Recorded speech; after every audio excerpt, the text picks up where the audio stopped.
2005, I got calls from IIMS and I also scored a 770 in GMAT. So normally ये था कि I was supposed to apply to B schools abroad. So I contacted some of my superiors in IMS to help me with my B schools essay. Okay, so I used to love this teaching business and everything, and I told them that even if I do my MBA from good B schools, IIMS or Harvard or Stanford or whatever, I would be coming back to this business only. Okay, so they said the first thing that person said who was helping me with my essay, that this is not a very great idea, because if you want to start your teaching business, education business, you can do it today itself. You don't need an MBA for that. So I was arguing with him for my essay's sake, and gradually I realized that that person was right. That I really did not need an MBA to, get into this education business. So from that day itself, that I was slowly realizing that whatever my dream was in education business, I did not need an MBA for that. So then at that time I did not have enough capital to go for an brick and mortar model. So I actually went for an online business. So that time what happened was I realized that most of the fundas and most of the material that they had was basically very outdated. So there were a lot of things which have been invented. There were lots of methods which could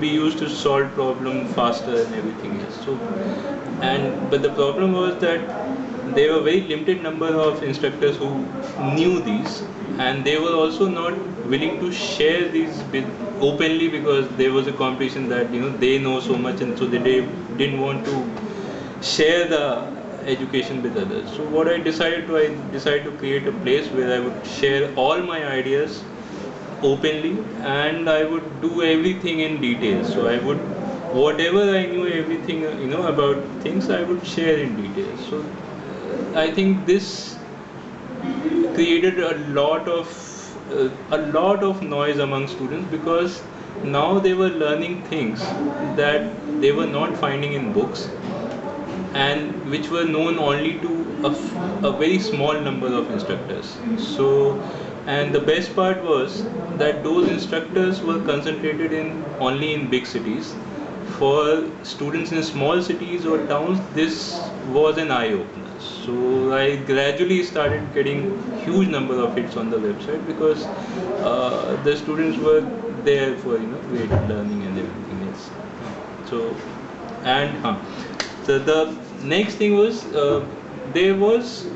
I think the biggest challenge that I faced was in terms of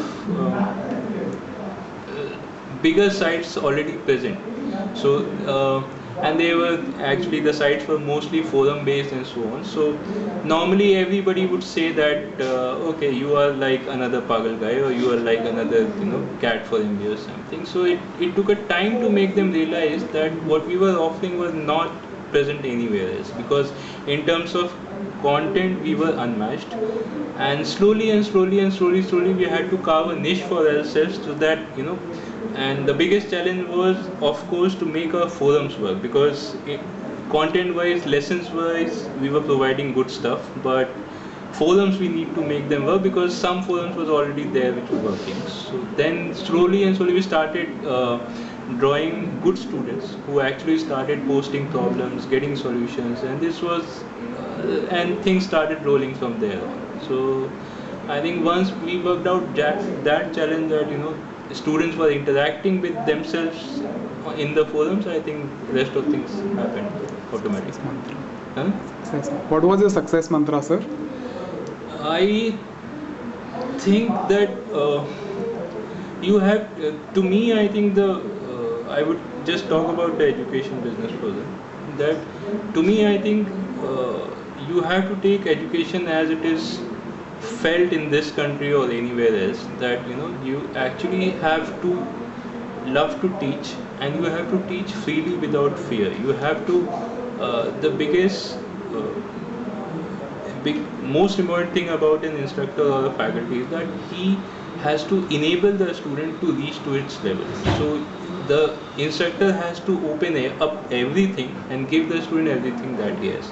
Apart from that, this is the part of being a good instructor, which is obviously was the essential ingredient for us. But to make it into an organization, we need to take a lot of risks. I think there are two components of being an entrepreneur, which is one is you have to dream big and you have to take risk, and both of them have to be there, because even somebody who is working in a job can dream big, but unless and until he takes a risk, he cannot become an entrepreneur. Okay, so normally I think both the components have to be there. One, and mixed with a very good set of skills, I think you can succeed in any business. That's it. So any tips you would like to give young entrepreneurs? How can they succeed? I think you have to know what you're offering that would not be offered anywhere else. And if you have anything like that, you would have to be prepared to again make it into a reality. At the end of the day, I realized that there are lots of ideas floating around. Anybody can have a great idea, but to convert that idea into a business needs a very hard amount of work and large amount of risk. So you should be prepared to crash land any time during the day. So it's just that obviously anybody who has idea and skill can think that he would succeed, but it's not so. Organization building takes time, takes pain, and at the end of the day, you have to have the final product for somebody. If you're just going through the idea phase and not producing that product, I think you would never succeed. So that's it. Thank you so much, sir.